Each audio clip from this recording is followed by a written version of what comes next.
talking movies then. Welcome to the 101, brought to you by Whiteside Chrysler Dodge Jeep. I just want to point out I did say that correctly. I will blow that when we come back from break or end the show.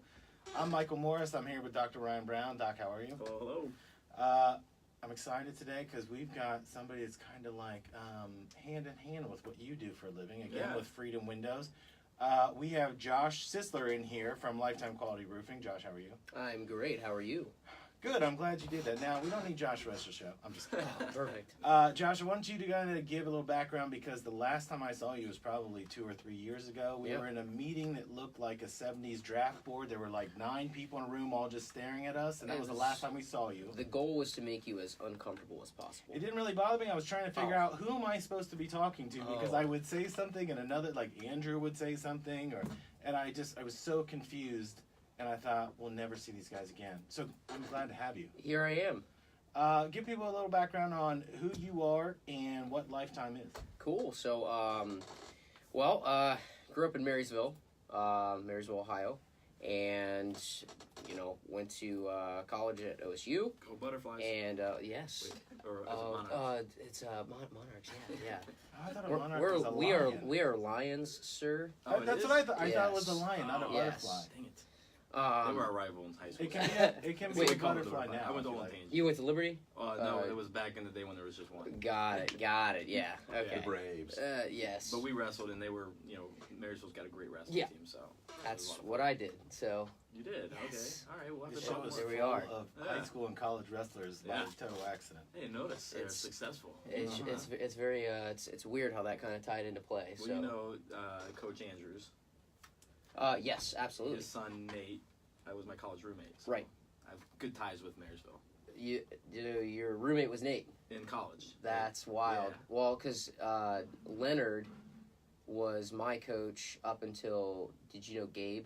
Yeah. Andrews? Yep. I know So yeah. when Gabe was a senior, I was a freshman. Okay. And then Leonard stepped down, and Sean, took his, over. Yeah. so he was my coach all throughout high school. Yeah, they're wrestling Dublin tomorrow. Big match. So I'm going to be up there. So it'll be a good one. Cool. Gotta love Ohio. Yes. And wrestling is the prime sport here. Oh, we had Colin Palmer in here, and he kept going on for an hour about wrestling. Now, he does have a wrestling school. That was the best. Four times. Yeah. Well, what was funny is I thought you guys would know each other not just from the remodeling background, but from the wrestling background, because that's how you met Colin. Tell him the story about how you met Colin. That's crazy. Oh, well, I mean, long story short, we were just out downtown in Columbus, and they were throwing around like $100 bill, like, who can take down this guy for $100? And it was late at night, and we were just having fun. And was he somehow, dressed up as a hobo? No. But it wasn't Colin that they were trying to say. Colin was the one instigating it. Oh. And it was his buddy. I don't want to throw out names, but his buddy Jake, and he wrestles for Ohio State at the time. Yeah. And so here's this college, wrestler currently in season. Well, I shouldn't say in season, but in his prime.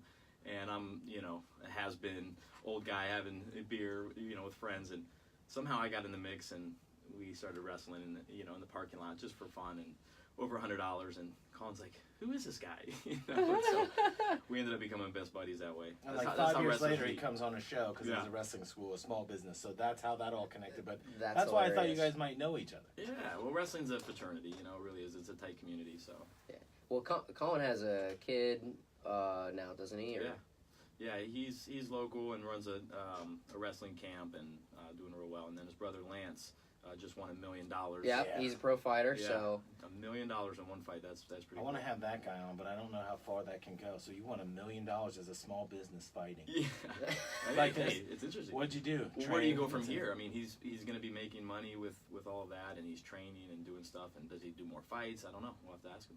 Yeah, we'll get him on here. That'd be great. Well, he just moved here. He's local, lives in Columbus now. Well, let's not rush things. Yeah. We still have Josh here, and we didn't let Josh get through his thing, so he wrestled as a butterfly, as Brian said. Yes, that's correct. The Monarchs.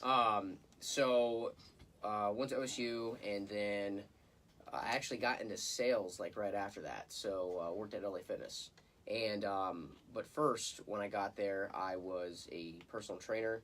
And then I kind of worked my way into the sales aspect of it, just because it felt like it was more of a better tie for me, at least, to kind of really utilize the skills that I had by really taking people on a tour, and I wanted to end with them basically being a friend in a way. I want them to know that I'm at the gym even after they're signed up. So if they have questions, they need anything, then obviously I'm going to be there. So kind of dove into that and ended up becoming a GM after like 10 months or something. Rode that wave for a couple years, and then how I kind of got into this. Actually, Zach used to work for LA back in the day, and I ended up meeting him when he had basically about 6 months left in the company before he ended up taking off and doing roofing.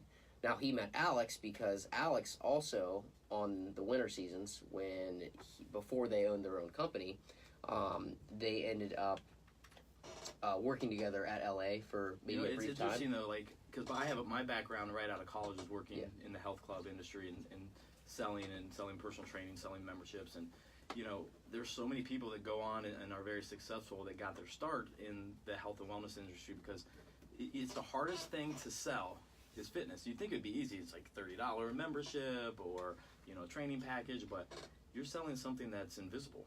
Like, you're selling a pipe dream, really. Like, hey, if you pay me all this money, you're gonna look like this, or you're gonna feel like this one day. And you have to, and it's something that you have to work for. So it's like you go into Best Buy. Not you as yourself. No, the customer. Right, but Client, you have to sell them on you can get them there, but you can't control 95% of what they do until they get to you. Right, but it's so hard to sell because if you go to a car dealership or Best Buy and you spend a bunch of money, you go home with something that you can plug in and watch and enjoy or drive around. And when you go and spend $2,000 on a personal training package, you walk away with maybe a T-shirt if you're lucky. And it's like, if you're or lucky. a towel, or a lanyard, or something else. Yeah. And really, then you have to work hard. You have to get up and show up. So, as a sales professional in the health industry, if you can be successful there, if you can learn, and those big clubs, they do a good job of teaching you how to interact with customers and how to sell and how to go out there and bring people in and all the stuff that is you don't really learn in college. You don't really learn out there unless you're in the business world, and that's I see so many people that get started that way, so that's fascinating. Well, we noticed that too because like half of the guys that work with us all worked at LA Fitness. Yeah. They have a great like sales training program, and then you kind of like mesh it into your own because we all know there's differences, and there's hard selling, then there's the belief building, and then there's the fear building. There's so many different aspects to sales in itself, and it's about relating to that specific person. And a good salesman will be able to read somebody to what's going to make them most comfortable here, because sometimes people, even though they would walk into your environment versus what I do now where I'm walking into their environment, I'm presenting them with a service. Well, I have to do the same thing. But the fact is, if they came in there, you have to show them reasons why that they shouldn't leave without actually having a membership, because they already made the first step. They're looking for that extra push or something else to kind of help them. So, and it's about coming off as genuine and you actually care. You know what I mean? So, but after I got involved in that, Zach and Alex ended up doing roofing, and then they eventually ended up starting their own company. They are the owners, correct. Yeah, well, if someone is watching on Facebook Live, they see they're not here, but if they're listening on the radio, they're going to say, are those guys going to get on the microphone? They are not here, but you are representing them. Correct. Okay, fair enough. Correct. So when you get involved in that, what is the conversation that gets you into the company? Because it can't be, hey man, we're leaving this company, we're starting something up, right? Because they're starting from the ground up. Yeah. And they say to you, there's a future here. You can't see it, but we want you to jump on board. What makes you take that leap? Yeah, great question. So actually, it was a lanyard. Wouldn't that be great? What got you to go? They had water bottles. So yeah. They wrote me an IOU. We promise this is going to be something. Yeah. So realistically, how it all happened was I was doing this part-time. So when I was the GM of the POW LA Fitness in that location. Shout out to the POW yes, LA Fitness. Gotta love it. I had basically really got involved in that community because that is a community-based gym. You have to kind of be really involved in who they are, not just like knowing that single member. Do they have, are they married? Do they have kids? Are their kids in college? So I got to knowing like my genuine like base, who was the crowd at that LA Fitness. So it helped me a lot because Zach had tried to constantly get me to come and sell roofs. He's like, look, this is what we do. Here's how we do it. And I'll get into that in a second. But I did some side stuff for him. Basically, just gave him a referral. Hey, you have roofing issues. Great. Well, they've been doing this for a few years. However, they just haven't started their own company yet, and now they have. They know what they're doing. Here you go, and then it kind of led into that. Well, how I actually got involved is I ended up quitting LA, and I ended up working at Right Rug as a division manager to sell window treatments and blinds and stuff. And I actually I wasn't fond of it. It just wasn't for me.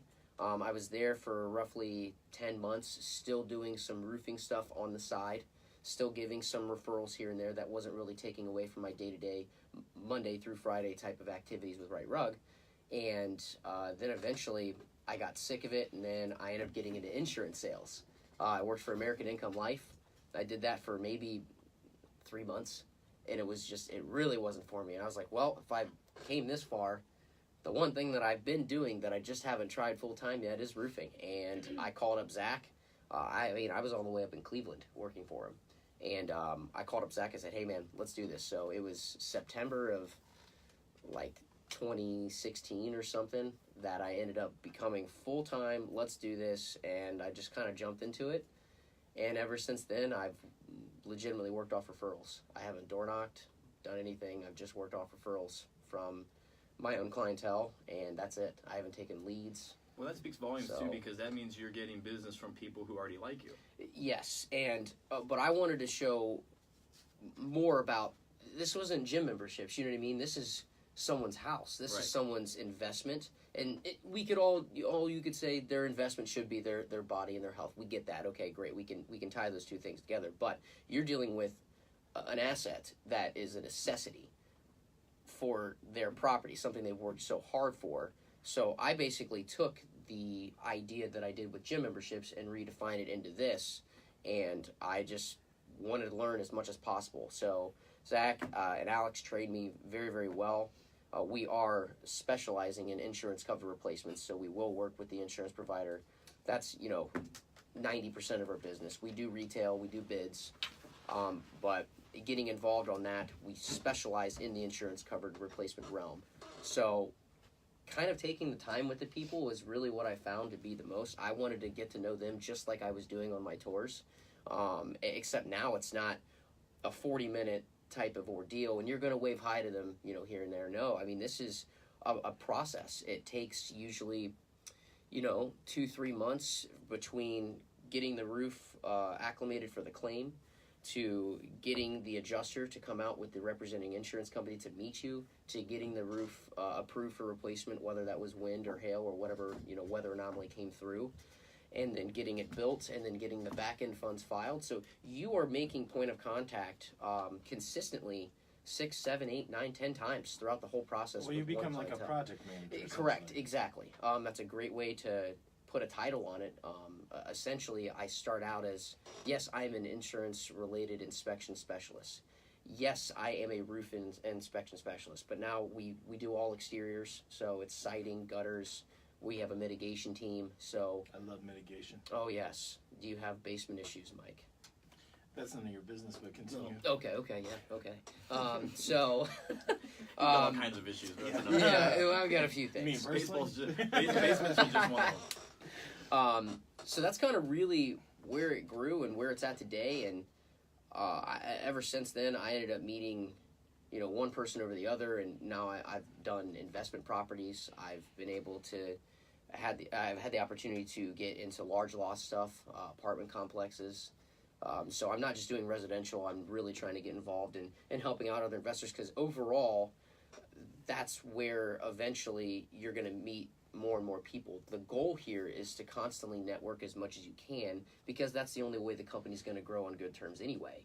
So the other way to look at it is to always have that fun. You always hear about a sales funnel. If your sales funnel is full from referrals, you're not knocking on doors. You're not cold calling people. If you're operating in that means you've built trust in your brand and who you are. Then those are not mutually exclusive. But if somebody believes in you, they don't care what product you have. If they believe in that product and you're associated, it just strengthens that bond. So that's you're in the spot you want to be, and you're only a couple years into it. Yeah, no, that's That's a great way to say it. And, you know, touching base before, as you said with Zach, how he came, said, hey, man, it's new, it's brand new, but here's the vision, and I can't see it yet. I had no idea, honestly, what I was really getting myself into. And I just finally got to that point to where, and, I mean, consider millennials. We hop from one job to the next. I think statistically speaking, from age 25 to like 34 nowadays, They have like 75 jobs. It's insane, and it's because no one can find their own niche, and that's a problem, and it's something that's not really addressed. And maybe someone's afraid to jump into something. Maybe they're just really entirely unsure on their own aspirations on could they fail at this and what's that going to do to their own insecurities or how they're going to feel about themselves. There's a lot of psychological things that kind of go into it, I believe. At the end of the day, it's just kind of being really, really, truly involved and definitely believing in whatever company you're working with, believing in that and taking it from there. It sounds so cheesy, but that's realistically what it is, because I feel as though my clients can, and you know, same with you, they can really receive exactly your vibe. They can feel your energy, and that will reflect based on who you are, on what company you're representing, especially since you're doing a big job. I mean, a roof it's not cheap. It's very, very important, and so taking care of something of that nature, they've got to make sure they're trusting you, because you know you're dealing with tens of thousands of dollars, and it's well, it's a major pain point, right? It You're is. there to fix a problem, and if you leave and the problem is the same or worse, you just burned yourself and the company. But it's more, they're going to remember your name. I mean, Ryan, you probably had somebody. You told me a very interesting thing a couple weeks ago where somebody wanted something that you told them you didn't want to do. You didn't want to participate in it because they didn't share the same vision, and you shut that down. I'm sure there's a point, we've all done it, where we've taken business that, yeah, okay, I'll take it for the check. And it becomes more of a pain for you to do. Yeah, you got to know when you can walk away from. You have to know when to walk away from a project if it's out of your, jurisdiction. I've had people ask me to do concrete work. I could have easily subbed out a concrete guy and did this and that, but they'll remember Ryan Brown if the concrete doesn't go well and you didn't even mix anything. Yeah, I don't know the guy is good. I mean, I don't have a good concrete guy. I know a couple people that own concrete companies, but I can't vouch for them. And at the end of the day, I can refer them and say, hey, call Joe's Concrete or whatever, and maybe they'll have a good experience. What's maybe the not. number? Oh, you were just making that up? I just made that up. Oh, sorry. I don't know Joe's I need a Concrete concrete guy. But yeah, I mean, it's important to know. I want to double back to something you said, because when you gave kind of your resume, and I'm glad you did that, the stays seem to be shorter.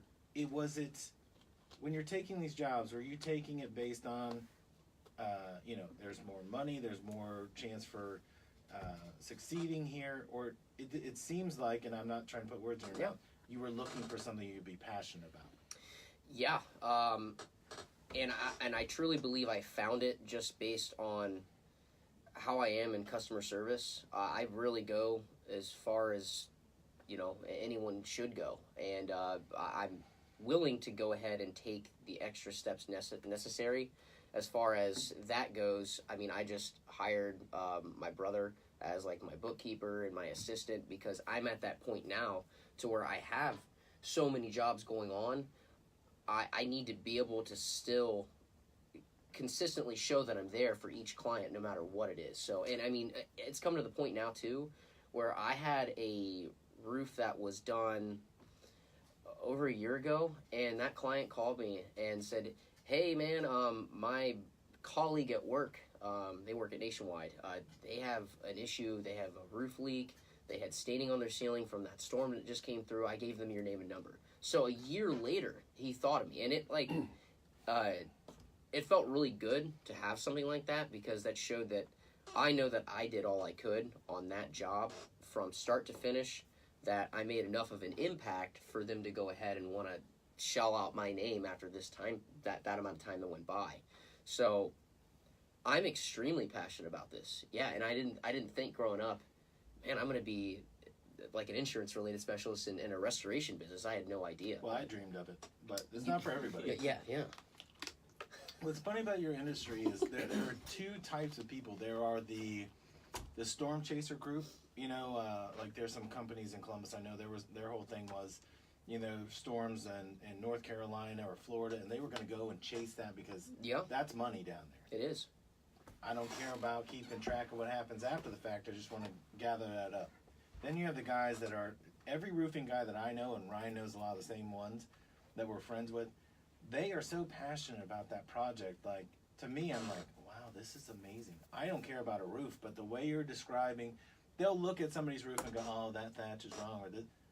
I just go, oh, it's not raining on the inside of the house, so it must be fine. But you guys all seem to develop this passion for the projects you're doing, and I think, one of them was Andrew was talking about it, and he's talking about these roofing projects they've done and how nice this was double insulated, and I was just like, as I'm sleeping, I'm like, man, I'm really happy that you're happy about this, but if you don't have a passion for it, it's going to show, right? Because when you were doing window treatments, it doesn't seem like you were really that engaged in it, right? I wasn't, no. And then doing insurance, you weren't really engaged in that either. No, and the irony is now I'm just in a different type of insurance field, but, I mean, that being said... But you probably learned a lot of lessons from that. I did, and it was kind of just not putting up with the BS within what I was trying to get into and also within myself. Because you just make up excuses, and that's all it is. That's all it ever comes down to. You're gonna find some reason why you shouldn't do something, and that's what leads, 25 to age 35, leads people to being in 75 different jobs, is because they just really haven't truly given it 100%, and that's why I think a huge reason to fail, When you say that, are you referring to just the generation as a whole? I think it's lazy to just blame an entire generation, Mike. We were trying to figure out before the show started, was I a baby boomer, Gen X? I couldn't remember. I think it's Gen X because we were the ones that were supposed to destroy the world. So you're welcome, America. Yes. But then the next group was millennials and then Generation Z, and the world is going to end based on all these younger people. But when you're looking at their employment history, it is really hard to get them to be passionate about anything. And I think you hit on the nail on the head, is their commitment level is only attached to their ego. Yeah. I can't fail at this. So before I fail at it, I'm going to get out of here, but I'm going to need a check before I do. I think we all have a responsibility to fail. You have to fail at some point, no matter what it is, for you to end up learning. But the real kicker is failing, understanding why you failed, understanding how to make sure you don't fail again at that same thing, getting yourself back up and going back out there and doing it and making sure that mistake doesn't happen again. Sounds like a wrestler. So, well, I was going to look at you, Ryan, because you, as I always say, I've never met a more positive person in my life. I've never heard you say anything bad about anybody. You kind of embrace this whole, that you need to fail to learn the lesson, right? Well, sure. There's no losing, there's learning, if you look at it that way. But it's fascinating because if you look at successful people, whatever we define as success that is, but when you look at people that are at the top of their game, doing what they love and they're passionate about it, that doesn't happen by accident. They're calculated. They've gone through a lot of different things. They don't stay in a spot that they don't like very long, which again, maybe that is why a certain generation is finding different jobs, because they work somewhere, and instead of saying, well, I'm going to do this for the next 40 years and retire, how about I do this for another couple weeks because I can't stand this? You know what's funny that you said? I never thought about this. I don't know anybody younger than 30 who's ever talked about a retirement. Right. It never struck me, because when I'm, it's tax season, and while that's a long area, that's all I'm thinking about is how to save for retirement, because when you own a small business, I don't want to be 80 years old doing this show. No offense. Right. Just so people know, don't be heartbroken. I won't be doing this when I'm 80. And if I am, I've done this completely It'd be a wrong. terrible show, by the way. Oh, could you imagine? Or it'd be the greatest. We're going to have a bunch of 60-year-old entrepreneurs because that's all we'll know. But back in my day. But they don't talk about it because they're not planning on staying long enough to know what the benefits are to being with a company. But they also won't bank on themselves and start their own business. Well, I forget who said it or what book I was reading, but there was a guy that was talking about retirement and basically saying that's he called it the R word, and he said if you really love what you're doing, you shouldn't really even want to retire because it's what you enjoy. So everyone's got different goals and aspirations and ways to look at it, where they see themselves 5, 10, 15 years from now. But at the end of the day, people that are successful, they have one thing in common, which is being optimistic, being positive, and looking at what they're doing with a different mindset than somebody who's just in it for a day-to-day, get my paycheck. See what I mean? He's Mr. Positive. Yeah. Well, we're going to go to break on that note. But when we come back, we're going to pick Josh's brain a little bit more because we really have only scratched the surface with him. We'll be back in a minute. You're listening to the 101 brought to you by Whiteside Chrysler Dodge Jeep. I'm getting good at that. I have to literally stop because when I want to say the whole thing. Okay. One or two, Jim. I'll be quick. That's One a pop four. That's a 4. That's a four. Feel good? Feel these? Yeah. No, I'm proud of myself because I was telling Rach, I was like, I really need to make sure I don't cuss because I'm starting a podcast. Don't forget you're still live on Facebook, so don't start cussing. Oh, on the podcast you can swear. You just can't do it on the radio. Oh, absolutely. Like, Dick. I'm gonna fucking Be cag. careful, we could be live on Sunny 95 right now. I forgot all about that. I'll tell you. We'll tell you in a minute. Yeah. Well, point is, like, my podcast is, it's gonna be, that's all it is. It's just sailor mouth left and right, but I can't. Are you going to have a topic or are you just going to swear straight through? I think I'm just gonna swear. I think the whole but time. only go like 90 minutes straight that way. Right, because right. It gets repetitive after that. Well, have you heard of the MFCEO project? With Excuse me? Andy Frisella? You ever heard Oh, of him? yeah. So that's kind of like how my podcast is gonna be geared. He's just You're going to eat a protein bar the entire time you're talking? he just doesn't give a fuck, man. He does not. He just says what's on his mind, and he's a business guy. So it's I don't see awesome. that as much anymore. I don't know. The algorithm I know changed, but I used to see it a lot more. I don't see it anymore. Could just be my feed. Supposedly they've changed it where like you can only see 7% of the people on your Instagram feed. what? Yeah, the algorithm was changed so if I posted a video or something that I would so what's happening is they're having people put out a post that says, if you can see this, type yes in the comments so we can see, because it was open to everybody. So you could see everybody on your feed. It's trying to feed you the most relevant stuff. Oh, Well, some of that stuff is not relevant to me. yeah. You know, it's choosing for me. I don't know how it's based, what the algorithm is based on, but Are you talking about social media? Like yeah, clickbait. well, I'm talking about like Instagram. Well, a lot of it is like, because some of it I'm like, I don't even know who this person is. Yeah. I don't even know how. Like, I don't. Well, there's remember- people that can pay to have their stuff boosted too, so that shows up. That's the thing I hate about social media is it's not organic anymore. It No. was organic. Like now you have to pay. Oh, I'll see people that have like 40,000 followers, and then their pictures get like 5 likes. Oh, we know one of those. Guy put all his money in there, and it's like that's awesome. You have all these people paying attention. Then you look, and they're not commenting. They're not They paying don't attention. comment. Yeah. And then you look and you see who liked that. Oh, they liked it from both their business accounts. So it's really 3 likes. Their wife, their daughter, their dog. Their dog. Yeah. It's a tough world out You know there. you can start an Instagram account for your dog. I've had 3 Oh, yeah. people say I follow had my dog. my dog Bubba had a MySpace. I That's different. That was before there Remember was any MySpace? couth. Does Oh, your yeah. Rach, is your I didn't even know what I was doing. I Does just your once cat I have knew an- him for him, an I was like, Instagram? yeah, They it's should. cool. you need to have? Well, Sammy has an Instagram. Is that your dog? Yeah, he's got an Instagram. I hate everything that's going on right now. Sammy Instagrammy.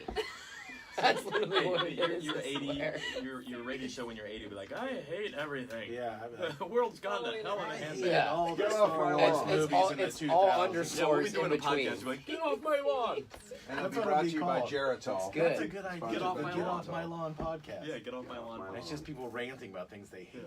Oh my I want Ready to make a roll? list of- yes, we're good. Or like with Peter Griffin, what really grinds my Yeah. gears? Hi, this is Peter Griffin. I don't want to get sued. What for really that. grinds my gears? Yeah, Seth MacFarlane would sue you. You're right. I'm sure he's listening. He is. Yeah. We see him on here. Seth Who isn't MacFarlane's listening watching. to this? Yeah.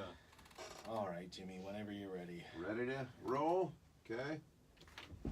Welcome back to the 101, brought to you by Whiteside Chrysler Dodge Jeep.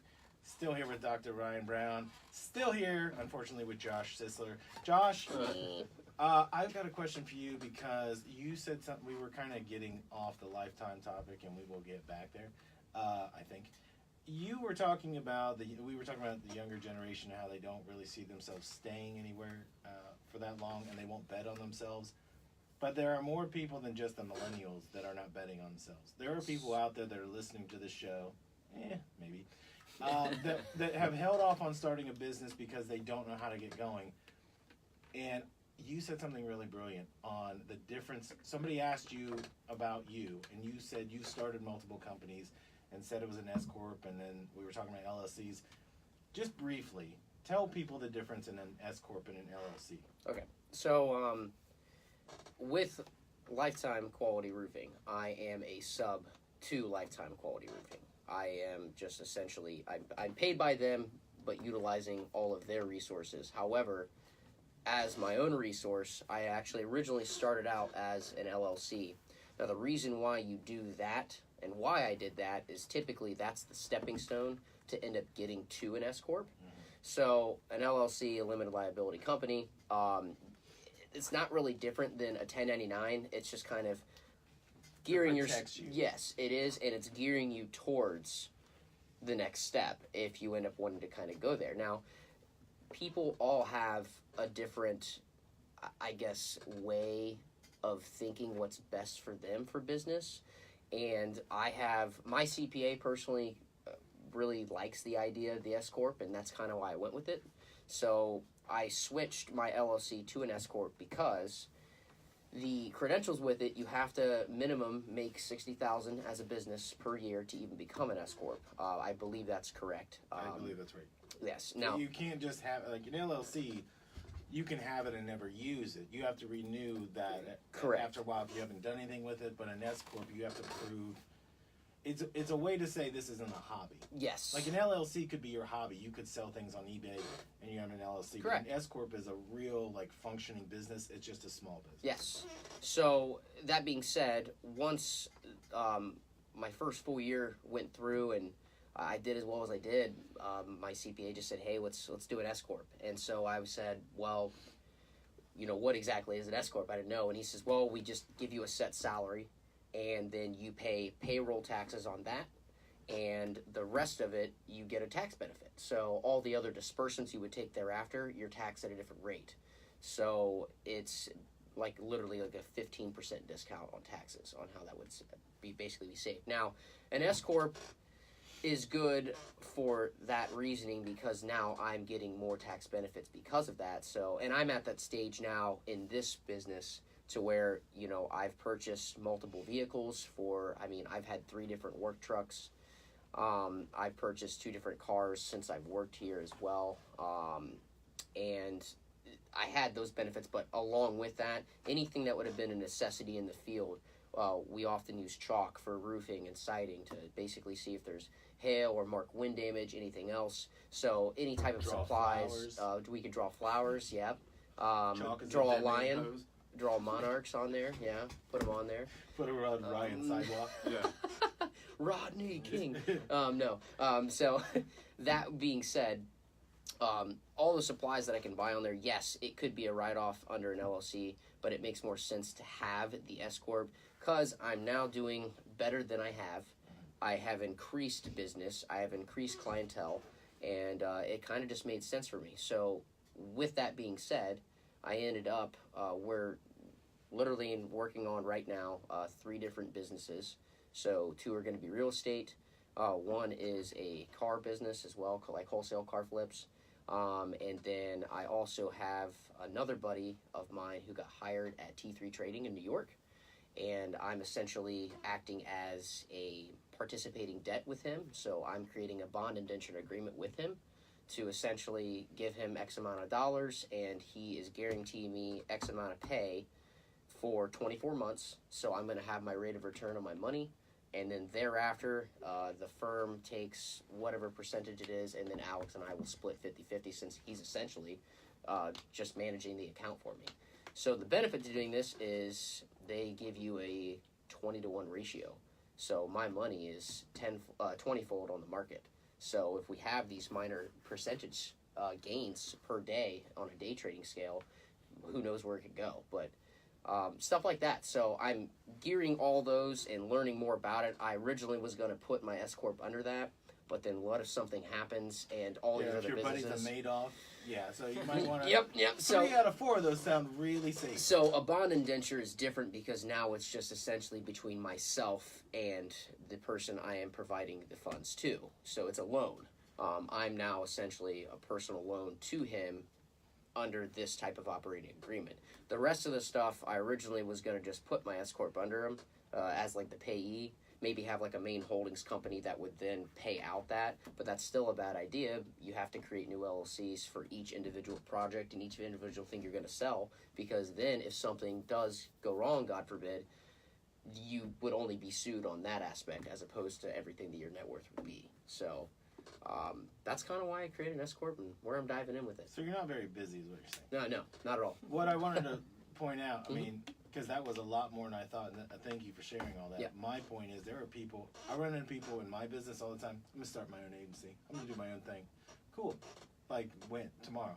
Well, as soon as I get the money together, I'll loan you the $150. And you can fill out an LLC and you can get started tomorrow. You don't have to pay me back. Just do it. And nobody wants to take that leap because they haven't even figured it out. They think they need some kind of registration or paperwork or approval. Would you guys would both agree? Just start, right? Just do it. Yeah, just kind of jump you can't into say that it. We're gonna get sued, right? You have to say just do that. Just do Just it. do that. Just do that. You're gonna have swoosh. Yeah, you're gonna have bad things that come along the way. That's just a part of the reality of it. And if you genuinely think that that's not going to happen, or I'm going to be the most successful person here in this or in this industry, and you truly believe that, that's great. But what happens when you run along something that's going to end up, giving you a big roadblock? Are you going to run away from it and say, you know what, this just isn't for me? Or are you going to tackle it, learn from it, and figure out that equation, that problem, so it never happens again? And I think that's a huge important factor in businesses. People are afraid, wouldn't you agree to this? People are afraid to take responsibility for their mistake, and they want to go ahead and show it off on someone else. So if, as an example, if I have a client where our supplier Willoughby was supposed to ground drop materials and maybe something got mixed up, and instead of the materials coming the day before as they should, depending on the day, what if they come the day of, not till 9 a.m. and the crew's already torn off part of the roof? They're going to freak out. Well, if I didn't know of that, then, I make several phone calls, but the most important phone call is the client apologizing to them. And that's not a huge deal. It's just making them comfortable with the process, because the key there is you should have labeled out that process to begin with. That should have been an expectation of a possibility that's going to happen. And when I started, I didn't know that was going to happen. You figured, I'm just going to rely on this part of this business to go ahead and handle itself. But people are going to make mistakes no matter what part of the business they're in. So that's a mistake on my part, that I didn't do my due diligence to make sure that, I shouldn't just rely on them. I got to rely on myself to go ahead and give feedback to the homeowner before something like that were to happen.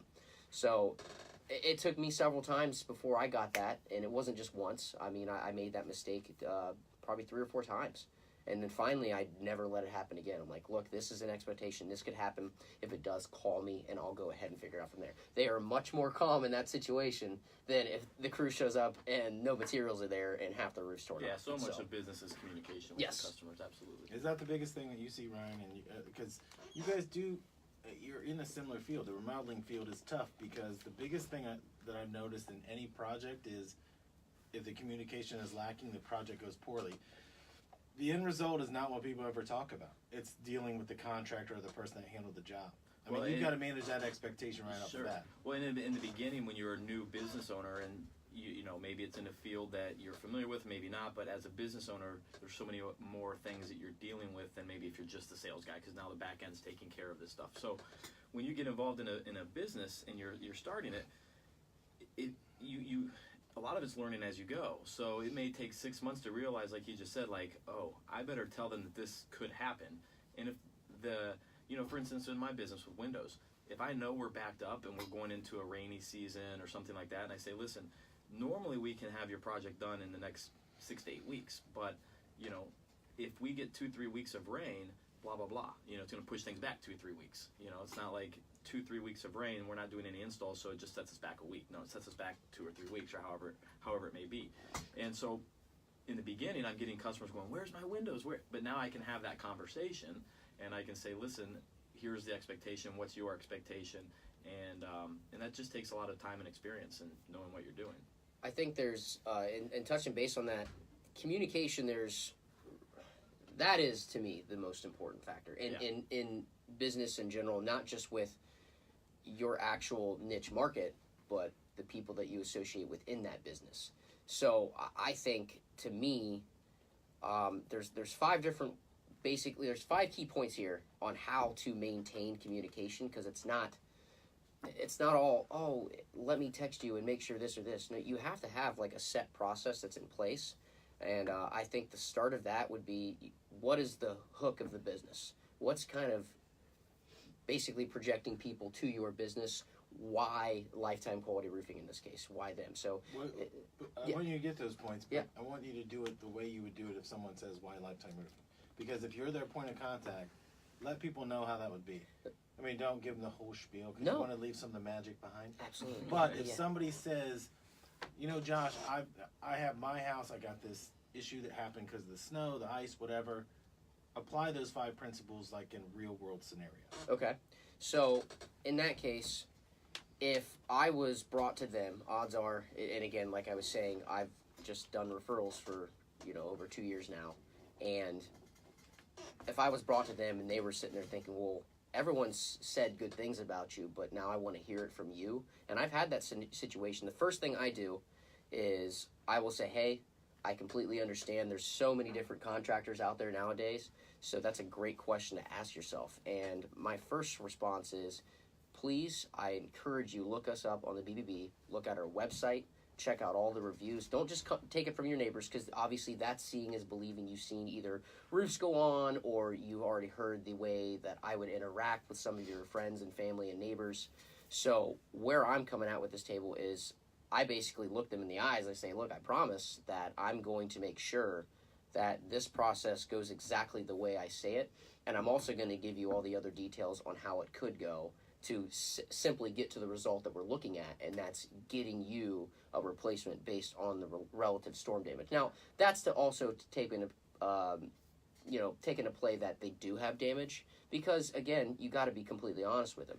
I've had several referrals up in Powell. The roof was 11 years old, and I've had some replacements that are that old, and it seems still kind of like a new roof. And you just take the photos. That is the biggest part. Seeing is believing. Getting up there, showing them exactly what the damage is. Biggest part for you or biggest part for the homeowner? Both.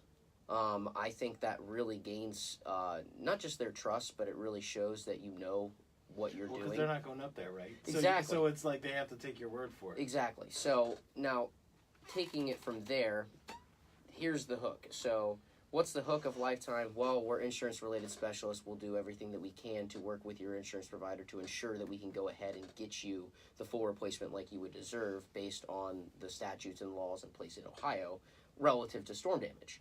Now, that being said, we don't call in claims that genuinely wouldn't make any sense.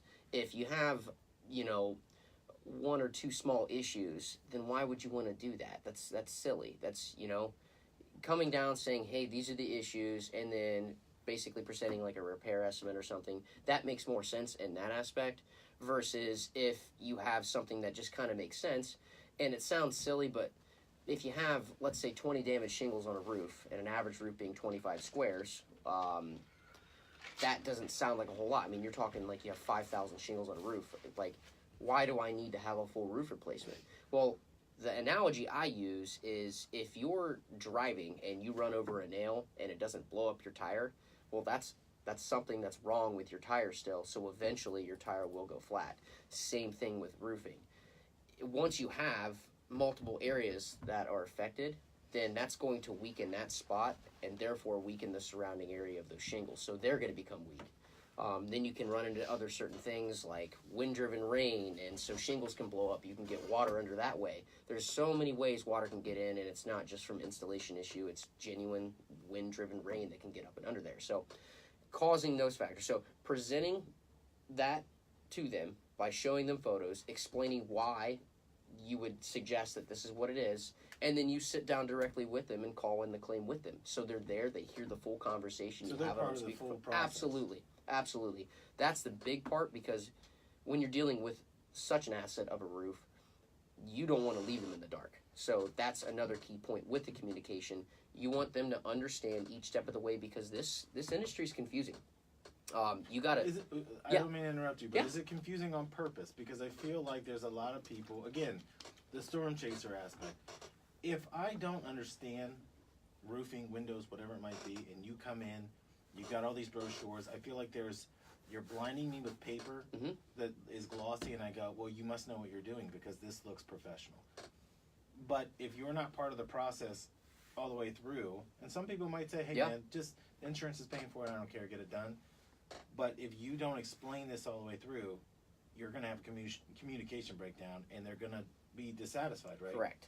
Even if the product is installed correctly, there's something where they're going to get a bad feeling because they didn't understand. Correct. So, and the number one thing here is I don't bring paperwork up to me when I'm first meeting a homeowner. I never do that. The key here is to present myself, shake their hand, kind of get to know them, explain what I'm going to do.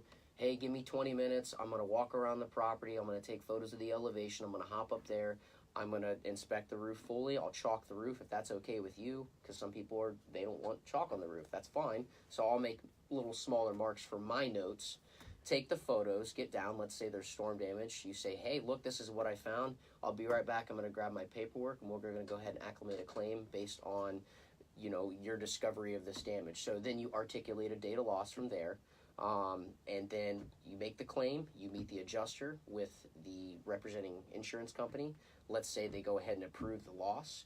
You then get back with the homeowner, get a construction agreement in place based on that scope of loss, get the roof built, and then file to the insurance company stating on the back end that the roof is complete with photos, a COC documentation, certificate of completion, anything else that they may need based on their specific needs, and then the back end funds have been released, and then you can collect all the money in full and the deductible at that point in time. So you make it sound so easy, and yet I don't think it's that easy. I want to explain it to them, so each time that they come in, and again, this is clockwork to me. So it sounds like that, but you had to develop some Yes. kind of pattern for yourself, right? Because no two people are the same, correct. and the process has got to be different for other people. You seem more. This is that wrestling discipline, I think, coming through. Like you got to plan it out, right? So you're looking. How do you view this? When I do something, do a campaign or whatever, or a show, whatever it is, I don't really map all of it out. But here's the framework that we're working with. Okay. Right. Yeah. So you kind of had to find your own strategy to do that too. Yeah, so Zach and Alex definitely trained me well. Zach was, he more or less trained me in the field of things, like, hey, this is what damage is. These are different types of shingles. Then, here's different type of flat roofing, EPDM, TPO. So I started to gather that information, and I actually researched everything on my own too. So I would go back home and I'd pull up and really understand the shingles. How are they supposed to act? Why do they fail in this condition? What is going on? And there's several factors going on based on age. So essentially, after 10 years, typically the adhesive strip on the bottom, that tar seal that would be on the shingle itself to seal down, it starts to give out. So 10 years, it's always good if you've had a roof that long and no crazy storms come through, you haven't seen anything missing, it's usually good to get an inspection anyway because of that actual reality. That's just the wear and tear of the roof that can then eventually have storm damage caused to it because it's just weakened. So I set each expectation with each homeowner, just as you said. Every scenario is different. I've had it to where I've had clients that want me to hold their hand, and I've had clients that are like, awkward. You know what? No, they tickle the inside. No. They actually do it. No. But yeah. So I've had clients that really want to be walked through the process and constant communication, which is great. This is a big project. They should want that. And then I've had other clients that are like, hey, I'm busy. I travel a lot for work. I trust you. I know you're going to do your thing. So go ahead and just keep me communicated on this, and we'll get the process moving. So I've had different spectrums of it, and no matter what, I still relay the exact same information as I would to both of those type of I always customers. tell people to think of like going into the hospital or to see your doctor, and you have an elbow that hurts or a broken arm. Could you imagine going in and sitting in front of your doctor, and he wheels up on his little chair, and he looks at your arm, touches it a few spots, and goes, okay, and gets up and does a few things on his paperwork and then walks out. You're going, what the heck? Or he goes, hey, you got two problems. What do you want to do? We could do this, or we could do that. And you're like, well, what's best? A good doctor, obviously. Now, if it's somebody that referred you to this doctor and you know this doctor for years, you just may trust him and say, Doc, tell me what's best, you do it. But a good doctor comes in and goes, figures out where the pain is, diagnoses it, explains what the diagnosis is, explains the pros and cons for doing it this way, or using this product or this product. And when we go in and do work with a homeowner, it's really the same idea. You're diagnosing the problems they're having with the roof, the pros and cons of doing something now versus waiting, or this product versus this product. And the person who can communicate best to the homeowner, and really, I always say sales is just a transference of knowledge.